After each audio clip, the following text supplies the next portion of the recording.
Magandang tanghali po sa lahat. Narito ang taya ng ating panahon ngayong Sabado, March 2, 2024. Wala pa rin tayong binabantayang low pressure area o bagyo sa loob at labas ng ating Philippine Area of Responsibility na posibleng makaapekto sa ating bansa sa mga susunod na araw.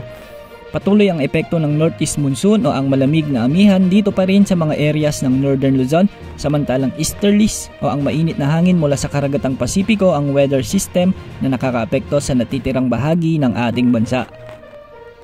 Dahil sa mga weather systems na ito, makararanas pa rin tayo ng mga mahihinang pag-ulan sa eastern section ng Luzon, samantalang sa natitirang bahagi ng bansa ay maaliwalas na panahon ang aasahan.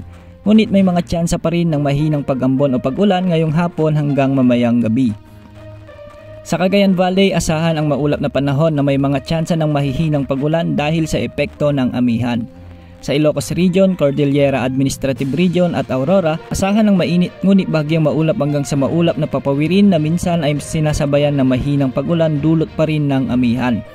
Sa Metro Manila at sa natitirang bahagi ng bansa ay magiging maliwalas ang panahon. Maaraw ngunit may mga bagyang maulap hanggang sa maulap na papawirin na minsan ay may mga mahinang pag-ulan dulot naman ng easterlies o localized thunderstorms. Posible ang mga biglang pagbaha at landslides tuwing may mga malalakas na thunderstorms.